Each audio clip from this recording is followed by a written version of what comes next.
After about 20 hours making 6 cakes, I made about, that is so crazy. Hi, I'm Jamila, a homemaker and stay-at-home mom, and this past holiday season I tried selling cakes from home for the first time to make a little bit of extra cash. And so I'll be sharing my experience to see if it'll be worth it for you. As a full-time homemaker, you may decide that you want to bring in some extra money to help with paying off debt, to add to your savings account, to help pay for the kids' activities, or even just some simple extra spending money. At some point, you may have even considered this because it's flexible and there's low startup costs and you don't have to worry about finding childcare, and you may even love baking as a hobby. And so in this video, I will be testing out a new microphone, so let me know your thoughts in the comments on if you like it better this way or if you prefer I just record without it. But before you get started, I do think there are a few things that you should consider. I think you should really count the costs. And I don't mean just the literal cost, but also the time commitment. You don't want to just consider the ingredients. You're thinking about one-time costs like the equipment or any training, or also the packaging that's recurring with every single order. And for me, one thing that I didn't really factor into the cost of my cake was the increased use of utilities. So using the oven more, using the hot water to clean the dishes, and then also like running more laundry, but then also things like the cleaning supplies. But then you also have to leave margin for trial and error. I did have to remake one of my cakes, so that was an extra expense as well. And then if you ever want to do samples, that is another cost. And so with baking, it generally does come with lower startup costs, and so most of the investment will be your time. So when I tried this out, it was around the holiday season, and so one question that I had to ask myself was, how much time are you willing to give up with your family around this holiday season in order to fulfill these orders? And so one thing that you want to consider is how long it does take to make each order. So for me, I think if everything goes well, it would take maybe about 30 minutes to make the batter, 30 to 40 minutes to bake the actual cake in the oven, and then it would take about 30 minutes to ice the cake. But then you also want to consider how long it's going to take you to clean all the baking dishes and then reset your workspace. I know for a lot of baking dishware, it is better if it is hand washed, so I would consider that into your time commitment as well. But beyond making the actual baked goods, you want to set aside time to make a flyer, post it on social media, make the label, choose the right packaging, communicate with the customer, and then you also want to have time for training. I know a lot of states that do the cottage food laws, it does require some form of a training. So mine was about an hour and a half with these online modules. So I would set aside time for that. And so if you do have littles around, you do need to consider how much time you're going to have in a day to fulfill those orders. For me, I did have to get up very early sometimes or stay up late when they were asleep. You also have to consider if maybe there's someone that can watch them if you do need a little bit extra time during the day to get something done. Because although it is very convenient that it's flexible and you're able to do it from home, they still really need your attention a lot of the time. And sometimes you can't really step away depending on what part of the process you're in. And so with all of these time costs in mind, you really have to look at how much you're going to be realistically bringing in from this side hustle, see how much time it would take away from what you currently do in your life. And then you have to ask yourself, is this taking me away from something that I value more? If you're enjoying this video, please subscribe to Black Homemaking, where I help Black women like you grow in biblical homemaking, grow in their families, and in hospitality. And now in the video, I want to go over some pros and cons to selling baked goods at home. Pros: it's so flexible and you can scale up or down depending on your season. You may decide that the extra time commitment is worth it in exchange for some family time because you're trying to meet a short-term savings goal or set aside some money for your kids to go to swimming lessons. But then there's other times when life feels way too busy, and so you have to scale back on your orders. Another pro is that you're able to work from home. So like I kind of already mentioned before, it is so helpful that this type of side hustle, you don't have to leave the home to make extra money for, but it can be difficult to do when the kids are up. And so you still may have to get up early in the morning or do it during nap time or even after they go to bed, but at least you won't have to worry about arranging childcare and to have somebody watch your kids for you. Another pro is that it's pretty easy to get into. I recommend when checking with your state laws on the cottage food laws. It just kind of provides a way for people to be able to sell food from within their home. So it may require just a little bit of training, maybe like even a home inspection or getting a license, but all of those things are pretty low cost and straightforward. Another way that it's easy to get into is that you are able to buy the ingredients by order. So you don't have to try to estimate how many orders you're going to get and buy it all in bulk at the front end. You can just kind of incrementally buy it as you get more orders in. So that just kind of reduces the waste. And so for the con, so one con is that you feel burnt out and that you're working all the time. especially if you have littles or if you're working full time during the day. Coming home and working on this side hustle can feel like an extra thing and an added stress. And then you feel like you're on in every spare moment, and you can really feel burnt out that way. And then another con is that depending on how much money you need, it can be inconsistent in how much income you bring in. Depending on what your goals are, it may not be as profitable for the time that you've invested in it. And so you may be wondering, was it worth it for you? Okay, so my expenses for selling 6 cakes were, so I'll be reading it over here. My ingredients were $119.51. And so my baking equipment included things like my cake pans, my offset spatulas for the icing, and then like my hairnet and things. That was $56.87.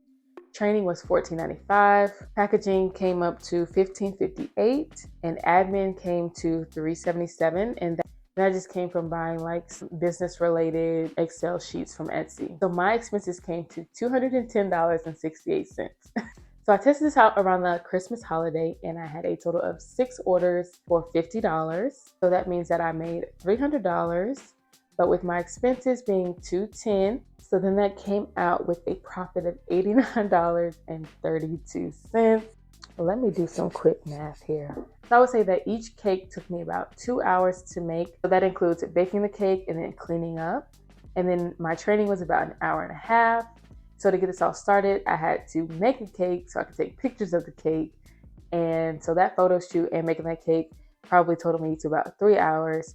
And then I would say just maybe an extra hour for creating the label and researching and contacting customers. So that totals up to be 19 and a half hours.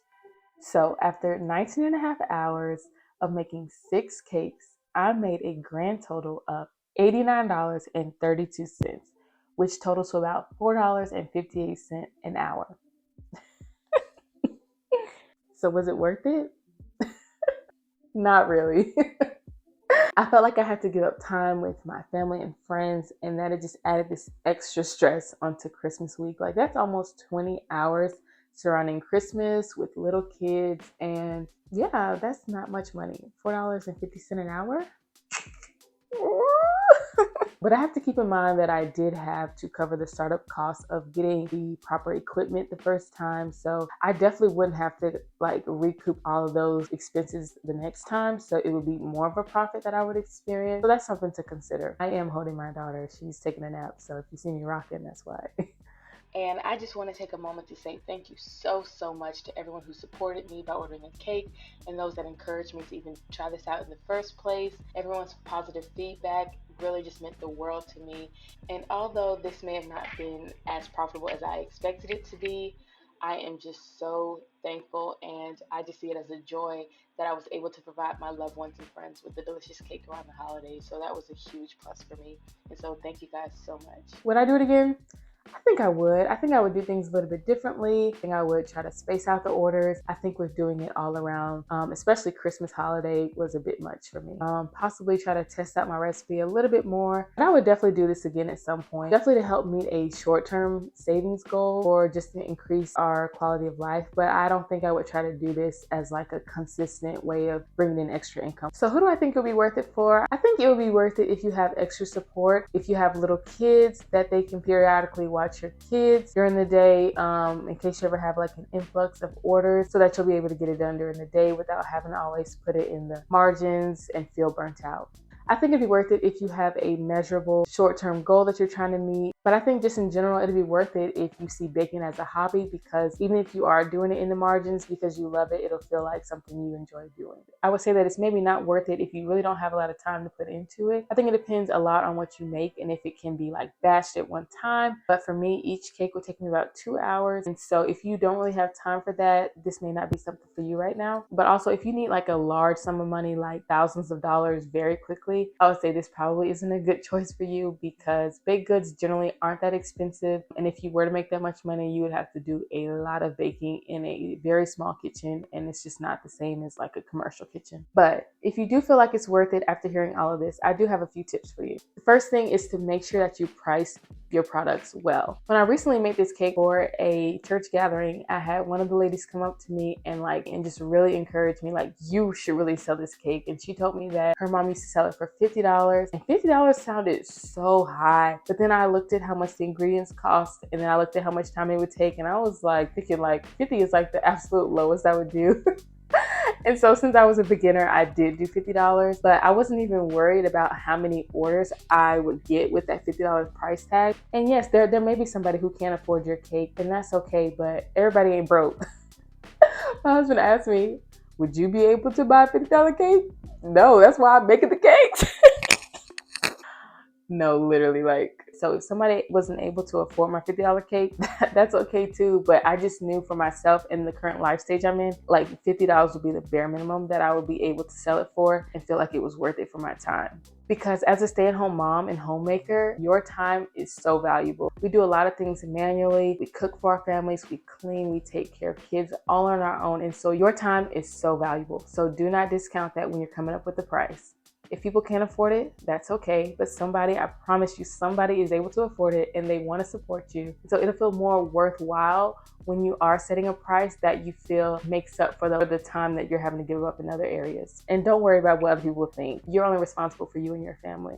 And so the next thing I would say is to set yourself up for success. And so some things that I found helpful for me was to have a designated place set up to do all of my baking, and then also have a specific place for all of my ingredients, so I wouldn't have to like pick through all of my pantry items to find the items for the baked goods. It was just all in one place all together. And then another thing is to just create like a workflow that makes sense and that's easy to follow without too much mental load. I took my original recipe and I rewrote it so that there would be no questions. I wouldn't have to keep looking back at the ingredients list because it was out of order. So I just like set things up to where it would be less mental load on me in the actual process, so I can just do it and get it done. And so essentially it's just to create systems for yourself so you don't have to keep reinventing the wheel every time you go to make another order. And then as you're starting to fulfill the orders, I would try to leave some margin between the time that you're done making the product and then the time that the customer is expecting to get it, in case anything goes wrong. I did have to remake a cake. I don't know what happened with the cake, like, which is funny because I have made this cake so many times before in my life, but all of a sudden, my first cake, it just crumbled. Like, I literally remember like starting it, like it was just like a whole, like every single thing was just like so ultra focused for me to then take it out. And then I'm like, okay, your order should be ready by this time this afternoon. I start icing the cake and it's just like crumbling. Like, I'm honestly considering whether or not I should even include a clip. Like, it was awful. I'm just so thankful. She was so understanding. And so I remade the cake and then we arranged it for a later time. But just try to have some margin in there and leave room for things not always going as planned. But in addition to your cake not turning out well and leaving margin for that, I would even just leave margin in general with life happening. Like, I was making a cake and I had the worst pelvic pain. Like, I'm 3 months postpartum, but all of a sudden it felt like I was like 1 week postpartum out of nowhere. And the next advice I have is to set boundaries. And so before starting, I recommend trying to test it out to see how much time it'll take per order. And so this just helps with knowing your capacity and how many orders you're able to take at one time, going out around the same time frame, so that you aren't running yourself to the ground. Okay, so my daughter is waking up, so I really need to hurry up. And so one boundary that you really have to set up with yourself is to not take more orders than you can realistically fulfill without sacrificing on the things that matter more to you than a few extra dollars. And then also just try to leave some margin in your life. I understand if you do have a short-term goal, you're going to try to do all that you can to meet it, depending on what it is and what the needs are surrounding it. But if you can, at least leave some time each day to yourself so that you don't find yourself one kick away from a mental breakdown. Because in my experience, my mom has always taught me this, but if you ever like bake or cook something and your mind's not right, most of the time it won't turn out well. Like, baking with love and a clear mind really does make a difference.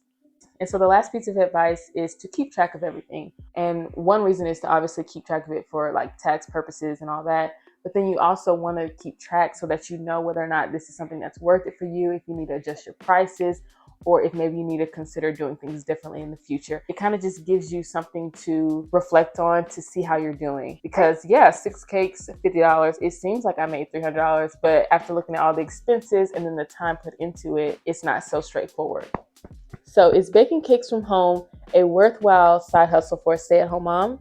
Yes, but only if you go into it with a realistic goal in mind and a realistic perspective on what you're going to get out of it. It really just depends on your specific season. If you thought this video was helpful, please like and leave a comment below. And please leave a comment below if you've ever considered baking things from home and selling them, and if you feel like it'd be worth it to you now.